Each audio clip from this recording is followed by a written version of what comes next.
नमस्कार, स्वागत है आपका वंदे मातरम न्यूज़ पर। आपके साथ मैं हूं शारदा यादव। खबरों की ओर आगे बढ़ने से पहले नजर डालते हैं आज की सुर्खियों पर।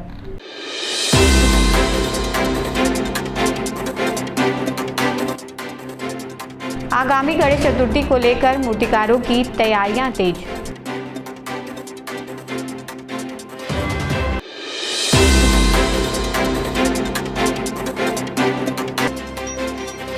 बिजली सब स्टेशनों में उग आई घास व झाड़ियां।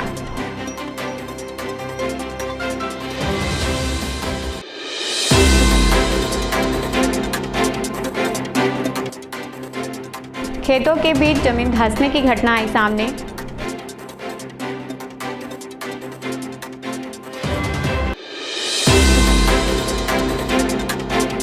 अब खबरें विस्तार से। गणेश चतुर्थी को लेकर मूर्तिकारों ने तैयारियां तेज कर दी है। बाजार में इस बार पारंपरिक तरीके से तैयार की गई गणेश प्रतिमाओं की मांग अधिक देखने को मिल रही है। मूर्तिकारों के अनुसार एआई से तैयार की जाने वाली मूर्तियों के विरोध के चलते लोग पारंपरिक रूप से बनाई गई प्रतिमाओं को अधिक पसंद कर रहे हैं। मूर्तिकारों द्वारा पर्यावरण को ध्यान में रखते हुए इको फ्रेंडली गणेश प्रतिमाएं भी तैयार की जा रही हैं। इन प्रतिमाओं में मिट्टी सहित प्राकृतिक सामग्री का उपयोग किया जा रहा है ताकि विसर्जन के बाद पर्यावरण को कम नुकसान पहुंचे। गणेश चतुर्थी नजदीक आने के साथ ही मूर्तिकार प्रतिमाओं को अंतिम रूप देने में जुटे हुए हैं।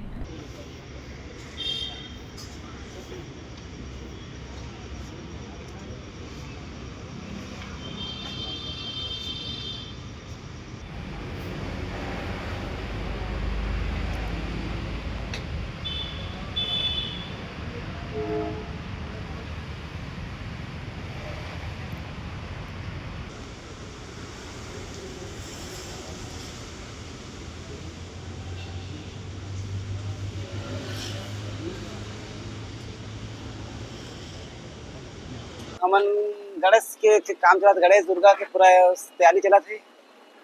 बहुत पहले की भीड़ है ना, कम से कम 6-7 महीना पहले से तैयारी चला थी।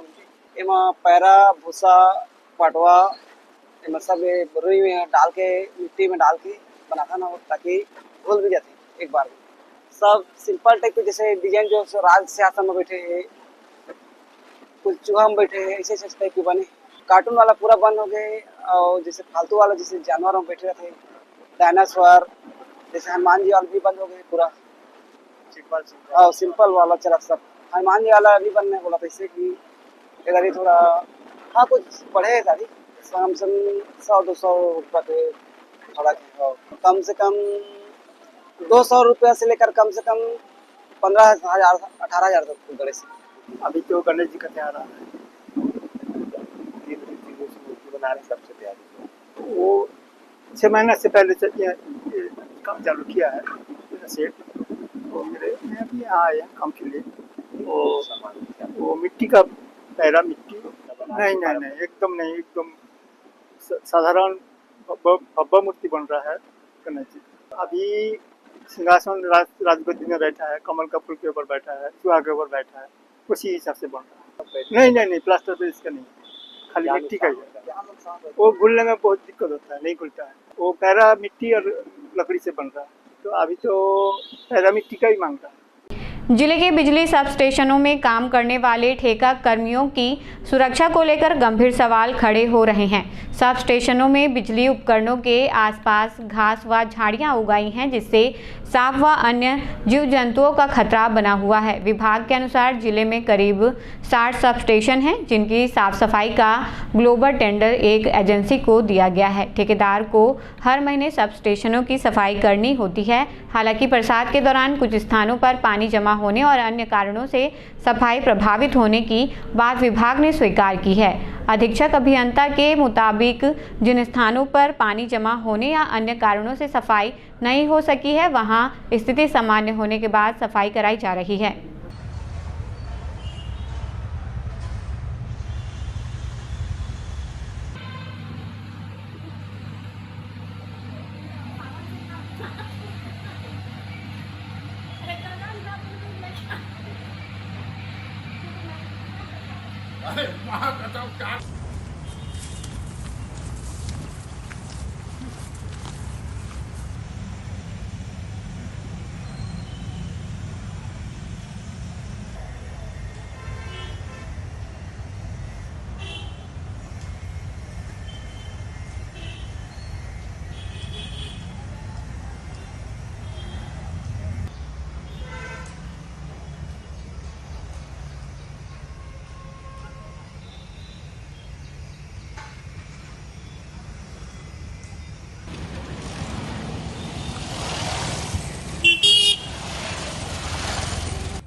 सब झाड़ी वगैरह बढ़ गए भैया और थोड़ा सांप वगैरह निकलते तो काम तो अब तकलीफ है, लेकिन बरसात है अब बहुत रही थे बीच में, लेकिन अभी थोड़ा ज़्यादा बढ़ गए है। अब रात के भैया तो अब बरसात के टाइम है ना, अब देखा तो है सांप वगैरह निकलते हैं। अब करथन भैया कुछ व्यवस्था होकर साफ सफाई होना चाहिए भैया, और थोड़ा वेतन वगैरह भी बढ़ना चाहिए, यही सब है। हाँ भैया लगभग यही है परिस्थिति है। हाँ अब अधिकारी तो आगे करते भैया।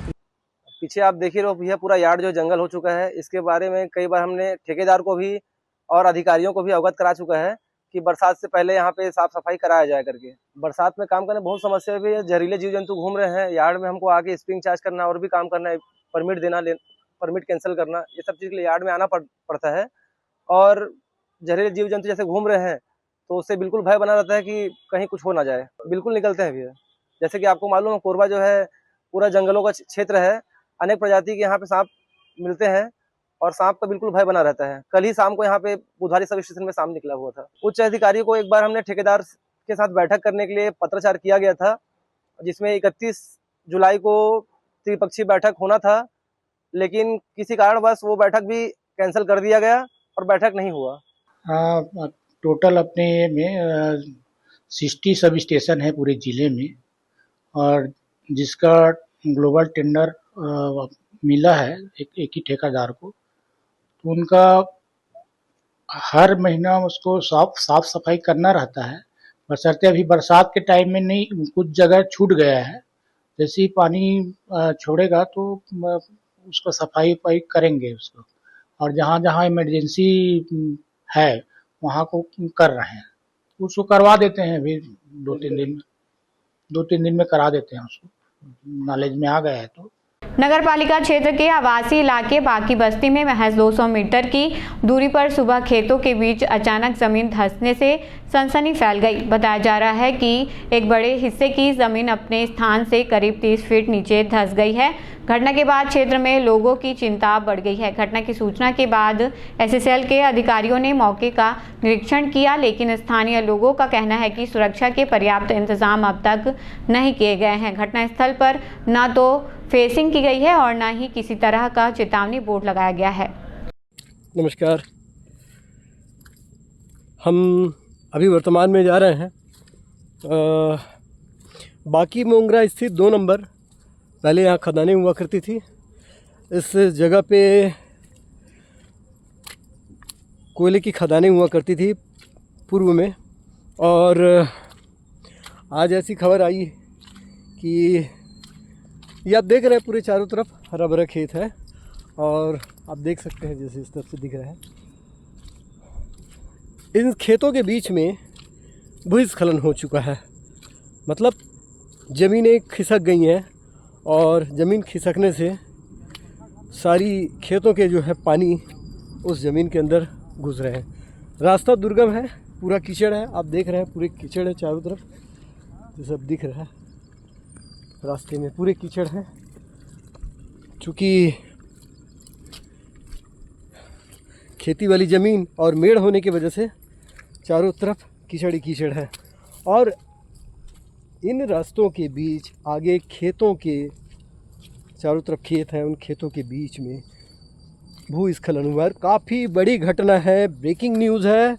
बाकी मोगरा में पहले भी जब खदानें संचालित थी उस समय ऐसा भूस्खलन का घटना घटती थी, लेकिन काफ़ी समय से यहाँ पे भूस्खलन बंद हो चुकी है। बट लेकिन आज काफ़ी अरसे के बाद ये ऐसी बड़ी घटना आज पुनः आई है। इससे ग्राउंड रिपोर्ट के लिए हम पहुंच रहे हैं उस घटना स्थल पर, जहां पे काफ़ी बड़ी ज़मीनें भूस्खलित हुई हैं। और चूँकि ये खदान का क्षेत्र है, इसलिए ये जिम्मेदारी भी बनती है खदान के अधिकारियों की कि इस ज़मीन पर आकर मुआयना करें, देखें, सर्वे करें कि आखिर ये ज़मीनें भूस्खलन हो रही हैं तो ये कभी आज खेतों में हुई है और खेतों के बीच से होते हुए कभी ये रिहायशी एरिया की तरफ भी हो सकती है।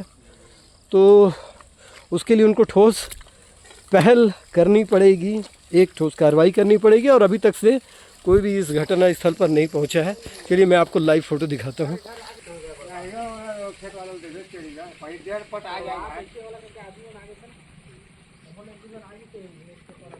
पत्थर है नहीं। हाँ और जो पानी जो है वो आते ना अब बैठा ही देखिए।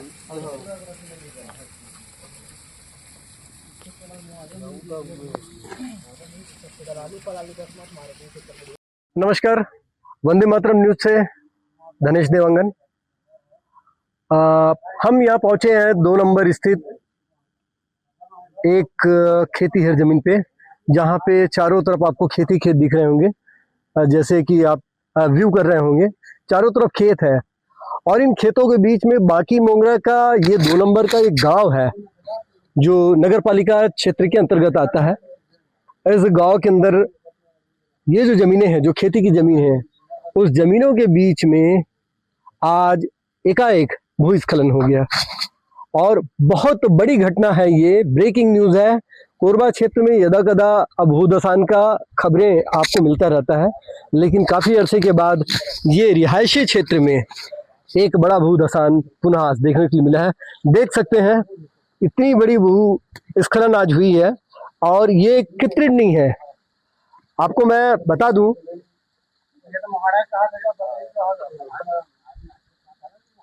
ये जो क्षेत्र है, जो भूधसान हुई है, ये कृत्रिम नहीं है, ये ईश्वरीय चमत्कार नहीं है। ईश्वर का ये अनुकंपा से कभी ऐसा होता है, भू धस जाता है अचानक से बड़ी क्षेत्रों में।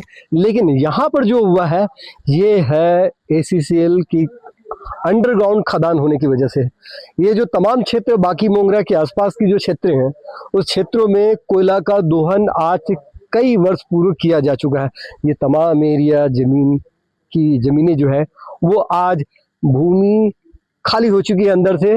और सबसे बड़ी बात ये, विडंबना ये है यहाँ की कि ACCL ने उन जगहों पे जहाँ से कोयला निकाला है, वहाँ पर किसी भी प्रकार का बालू अंदर में पूरी तरह से रिफिल नहीं किया है। केवल एक खानापूर्ति हुई है और उस खानापूर्ति की वजह से यदा कदा कभी न यहाँ इस क्षेत्र में ऐसा घटना आपको देखने के लिए मिलता है। और आज जो हुई है, ये कम से कम लगभग 30 फीट नीचे जमीन धंसी है। बहुत बड़ी घटना है। 30 फीट नीचे जमीन धंसना बहुत बड़ी बात है। और यहाँ से चंद कदम दूर आप पीछे देखेंगे, पीछे साइड देखेंगे, तो यहाँ से मुश्किल मैं बोलूँ कि लगभग 200 मीटर के दायरे में रिहायशी क्षेत्र है और पूरा ये एरिया लोगों का एक आवासीय परिसर है, जिसे 2 नंबर कस्बे कॉलोनी के रूप में जाना जाता है। यहाँ भी एक खदानें पूर्व में संचालित थी। और सबसे बड़ी विडंबना ये है कि आज जो भूस्खलन हुआ है, इसमें अभी तक से ACCL के कोई भी अधिकारी इस क्षेत्र में आकर सर्वे नहीं करने आए हैं। कोई नहीं पहुंचा है। ये बहुत बड़ी चूक है कि अभी जिस क्षेत्र में हम अभी खड़े हैं, ये ऐसा भी हो सकता है कि कुछ देर के पश्चात यहाँ पर ये भूस्खलन और भी बढ़ सकता है। तो मेरा कहने का मतलब ये है कि आला अधिकारी जो सोए पड़े हैं, वो किसी बड़े घटना का अंजाम होते देखना चाहते हैं क्या? आइए मिलते हैं, बात करते हैं यहाँ के किसानों से कि वो क्या कहते हैं इस बड़ी जो घटना हुई है इसके बारे में, उनका राय जानते हैं। आप इसी गांव में रहते हैं? हाँ जी, अपना परिचय दीजिएगा। हाँ, बुधवार सिंह मैं हूँ। अच्छा, बुधवार सिंह है। बुधवार सिंह है, यही का गांव का आदमी हूँ मैं। अच्छा, कितने साल से आप यहाँ पे बसे हुए हैं? हम लोग यही पुराना आदमी है हम लोग। अच्छा, आप ये पुराना बासिंदा है? हाँ, पुराना बासिंदा। तो ये बताइए कि ये जो घटना घटी है आज, इतनी बड़ी यहाँ पे भूस्खलन हुआ है, ये इस घटना के बारे में आपको कितने समय जानकारी मिली? जानकारी तो मेरे को अभी मिला है। अच्छा, अभी आओ से गया हूँ। 6 बजे मिल गया था सर। हाँ, पार्षद के बोल रहा था, मैं पार्षद तो नहीं उठाया फोन। 10 बजे उठाया के फिर पार्षद को लेके आया, वो 6 बजे साथ था, वो भी आज देख के चल दिया सर। सुबह में बताया था इसको। तो पार्षद ने क्या कहा इस घटना के बारे से? इसको पेंसिल तार घेरवाएंगे सर, बरसात में कहाँ पटाएगा उन लोग। अच्छा, मिट्टी इसमें रिफिल कराने के लिए। तो अच्छा, आपको जानकारी है कि यहाँ के ACCL के अधिकारी लोग भी आए थे इसके सर्वे करने के लिए? आए थे सर। कितने समय पहुंचे?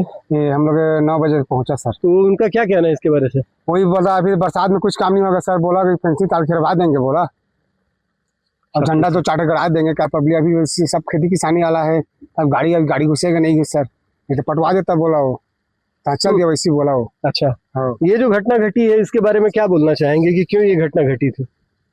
अब ये तो देखते हुए सर, ये मतलब इसको तो रोकथाम अभी करवाना ही पड़ेगा, क्योंकि बारिश में जरूरी है। अब इतना बड़ा गड्ढा हो चुका है, और कोई गाय बछड़ू कुछ भी जीव जंतु आते रहता है, इसमें आके घुस जाएगा। तो भाई ये तो समझदारी सभी के ऊपर है, इसको भाई रोकथाम करवाना उचित है अभी तत्काल के लिए, इसको बरसात में।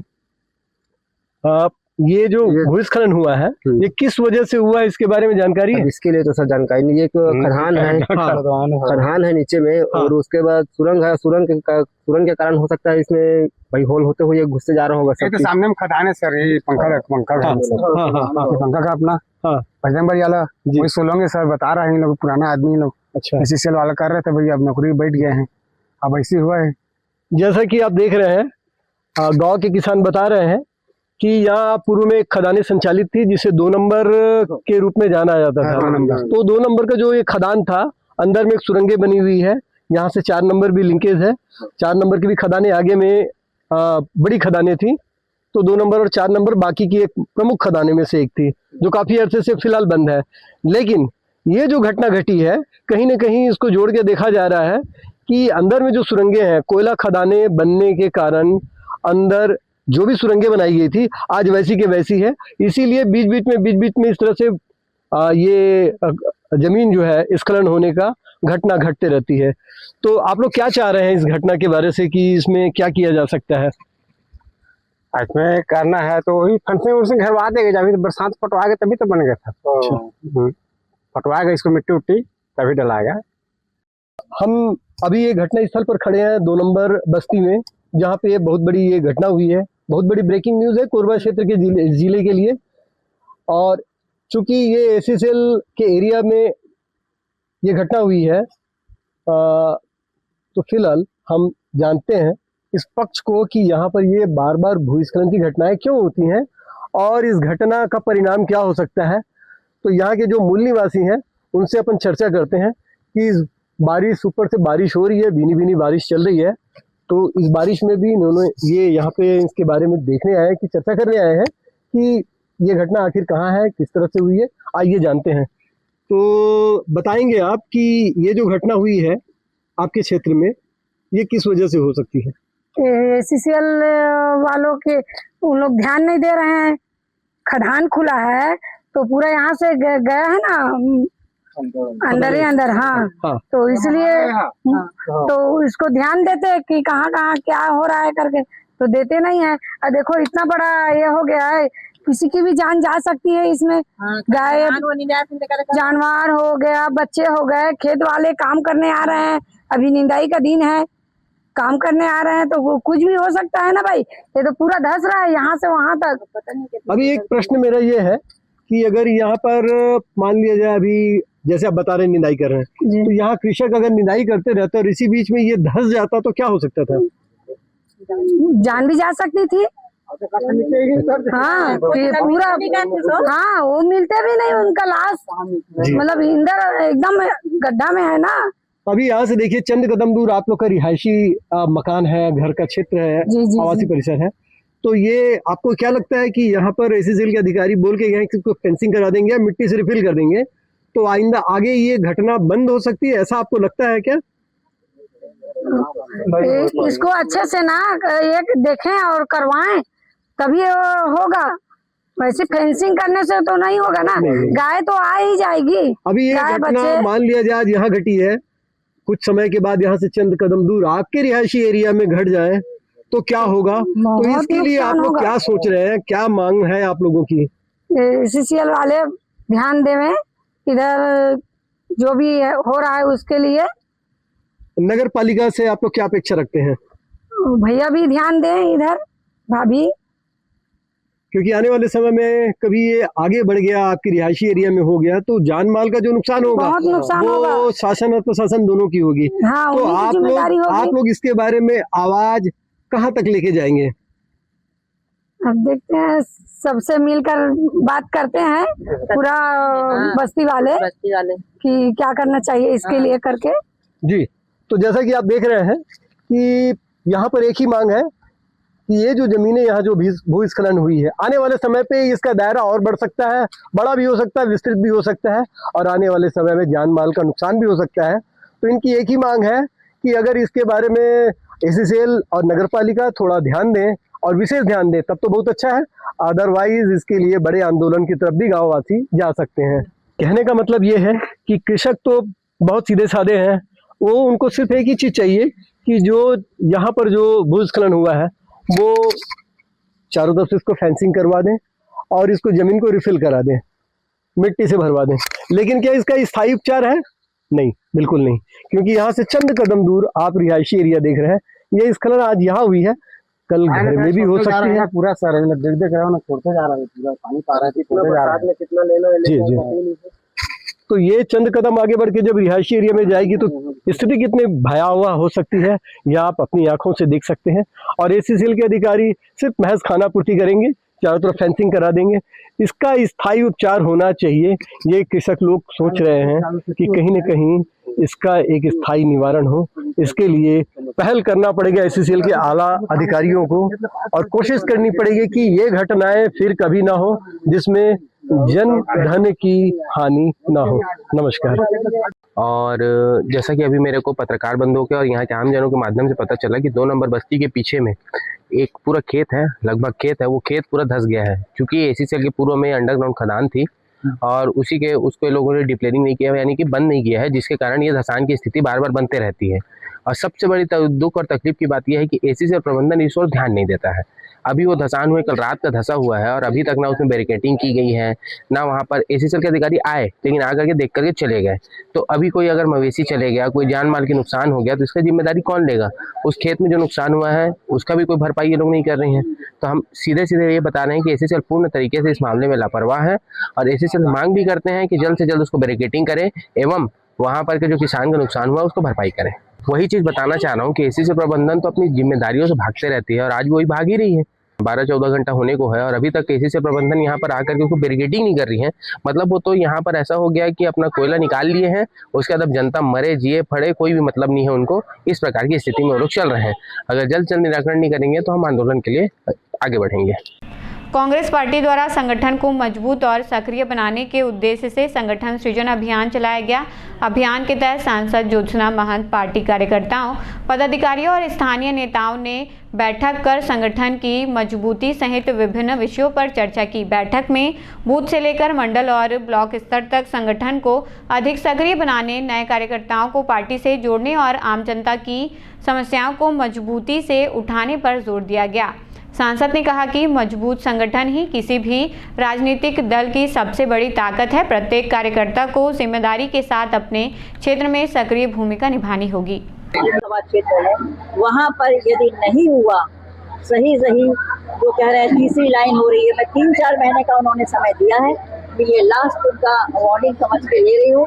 यदि नहीं होगा तो हम लोग आंदोलन करेंगे। जैन जी ने हमारे दिल्ली में लड़ाई करी अपने अधिकारों के लिए, यहाँ की जनता को भी सामने आना पड़ेगा और लड़ के अपनी मांगों को पूरा करना पड़ेगा। देखिए, मैं इस बारे में आप जैसे अभी मुझे संज्ञान में आया है, मैं कलेक्टर से बात करूंगी, क्यों नहीं आ रही है, क्या कारण है, इसके बारे में जानकारी और कोशिश करूंगी कि वो चले। बाकी अब यहाँ पालिका भी है तो थोड़ा सा नई पालिका भी बनी है, थोड़ा कठिनाइयाँ तो होंगी उसको, लेकिन जो भी यहाँ की समस्याएं होंगी उनको किसी भी रूप में, चाहे डीएमएफ, सीएसआर, क्योंकि ये भी प्रभावित क्षेत्र है, मैं कोशिश करूंगी कि यहाँ की हर मांग पूरी हो। यहाँ की जनता की, यहाँ के पार्षदों की, मैं भी पार्षदों से मिलने जा रही हूँ, उनकी समस्याएं जानूंगी। कोरबा में छत्तीसगढ़ शासन के वन एवं जलवायु परिवर्तन मंत्री केदार कश्यप 2 दिवसीय प्रवास पर पहुंचे। इस दौरान उन्होंने जिले के प्रमुख पर्यटन एवं प्राकृतिक स्थलों का भ्रमण कर इनके विकास की संभावनाओं का जायजा लिया। मंत्री केदार कश्यप ने भूका पुटका पहाड़, कॉफी पॉइंट और अशोक वाटिका सहित विभिन्न स्थानों का अवलोकन किया। फुटका पहाड़ स्थित प्राचीन राम कचहरी और माता टेका क्षेत्र को पर्यटन की दृष्टि से विकसित करने की संभावनाओं पर भी चर्चा की गई। मंत्री ने कहा कि कोरबा के बुका और सतरंगा क्षेत्र में जल पर्यटन की अपार संभावनाएं हैं। तो तुम्हारा मंत्री जी ने विचार करने के लिए किया है, तो अनेक बात का तुम जो रखा है, तुम्हारा कोई ज्ञापन अपन होगा तो दे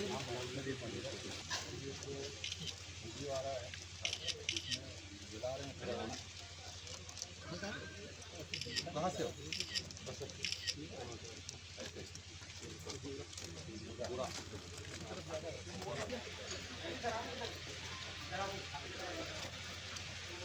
आज कोरबा में लगातार 2 दिन कल मैं चोटिया गया हूँ और वहाँ पर जो गज संकेत के तहत नियंत्रण केंद्र बना हुआ है, वहाँ पर जो हाथी मित्र दल है उनको कुछ सामग्रियाँ बांटी है, कुछ मोटरसाइकिल भी बांटा हुआ है और लगातार नवाचार के माध्यम से फॉरेस्ट विभाग इस कार्यक्रम के तहत में लोगों को जागरूक भी कर रहा है। और पिछले वर्षों में हाथी और मानव द्वंद कम हुए हैं, हमको इसको शून्य तक लेके जाना है। और इसी परिप्रेक्ष्य में यहाँ पर का पहाड़ में आना हुआ और बहुत पहले यहाँ पर माइनिंग के दृष्टि से काम होता था, लेकिन बहुत समय से यहाँ पर किस तरीके से इसको और डेवलप किया जाए उसके दृष्टि से अपन एक कार्य योजना पर इसको करें।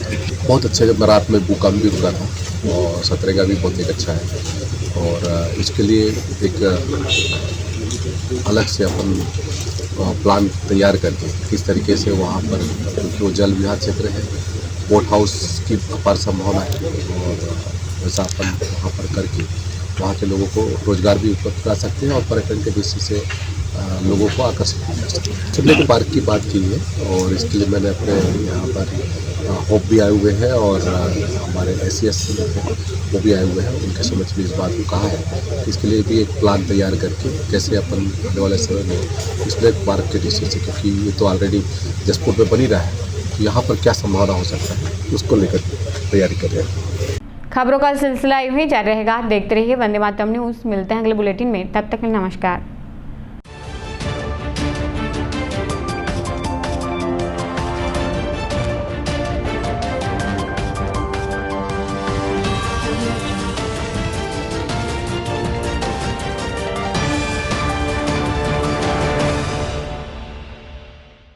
सिद्धि Vinayak hospital, a unit of orthopaedic surgery and trauma management. अब हड्डियों से संबंधित रोगों के उपचार के लिए कहीं और जाने की जरूरत नहीं। जटिल एवं असाध्य रोगों का सफल इलाज अब आपके अपने शहर में। घुटने व कूल्हे के जोड़ों का प्रत्यारोपण, जटिल फ्रैक्चर एवं जोड़ों का सफल ऑपरेशन, गठियावाद व जोड़ों के दर्द का उपचार, टेढ़ी मेढ़ी हड्डियों का बेहतर इलाज, हड्डियों की जन्मजात विकृतियों का उपचार। इसके अलावा OPD 1-2 की सुविधा, modern pathology lab, private semi private general ward की सुविधा, modern digital x-ray, ECG, ICU, ventilator की सुविधा, pharmacy, OT team, waiting area, 24 घंटे एम्बुलेंस एवं आपातकालीन सुविधाएं उपलब्ध। हमारा पता Siddhi Vinayak hospital, doctor Shadalnath, plot number 52, Bluebird school के पीछे, कोसाबारी, कोरबा। इसके अलावा अब हमारा नया संस्थान सिद्धि विनायक प्राथमिक एवं ट्रामा सेंटर, उर्गा। इस केंद्र में फार्मेसी, एक्सरे, पैथोलॉजी व आपातकालीन चिकित्सा सुविधा उपलब्ध है। तो संपर्क करें। मोबाइल नंबर 9993000683, 9109488443, कोरबा के लिए 8120195179, उर्गा के लिए। पंचवानी डेंटल केयर दंत चिकित्सालय, कोरबा का प्रथम स्थापित दंत चिकित्सालय। अत्याधुनिक मशीनों द्वारा दांतों की उच्च स्तरीय जांच एवं इलाज की सुविधा, सेरेमिक नकली फिक्स दांत व निकलवाने वाले दांत, फुल सेट बत्ती सी लगाने की सुविधा, टेढ़े मेढ़े बाहर निकले दांतों को ऑटोडेंटिक क्लिप द्वारा ठीक करना, आजू बाजू के दांत घिसे बिना इम्प्लांट विधि द्वारा फिक्स दांत लगाना, पेरेंटो ओरल कैमरा जिसमें मरीज अपने दांतों को टीवी स्क्रीन पर देख सकता है, रूट केनाल, मुंह में खून आना, दांतों की सफाई, मुंह की दुर्गंध, पायरिया का इलाज। हमारे डॉक्टर रौनक सिंह MDS, डॉक्टर प्रज्ञा Chaudhary BDS, doctor Mohit Kumar videos. Chhattisgarh विद्युत मंडल CSEB के कर्मचारी हेतु कैशलेस इलाज की सुविधा। हमारा पता पंचवानी डेंटल केयर, लक्ष्मी स्टोर के सामने, पंटी स्टोर के बाजू में, main road, Korba. Mobile number 9827941417।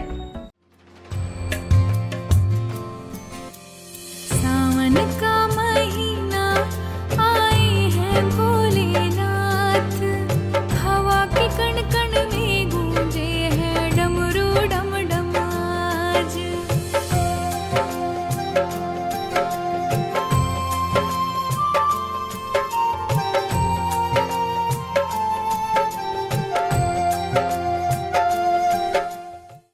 15 अगस्त व रक्षाबंधन के शुभ अवसर पर हर वर्ष की तरह इस वर्ष भी लगाया गया राष्ट्रीय art and craft cotton silk expo 2026। पारिवारिक भव्य दिव्य प्रदर्शनी व बिक्री। कोरबा शहर में पहली बार 20% of handloom items.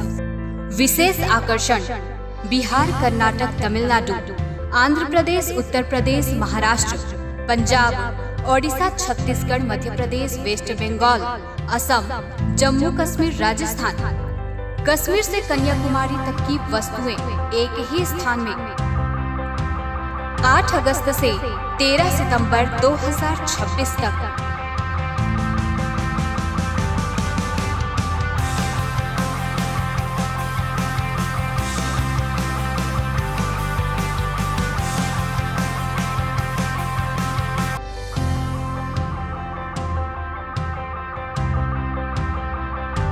Open theatre, घंटाघर मैदान, निहारिका, कोरबा, छत्तीसगढ़।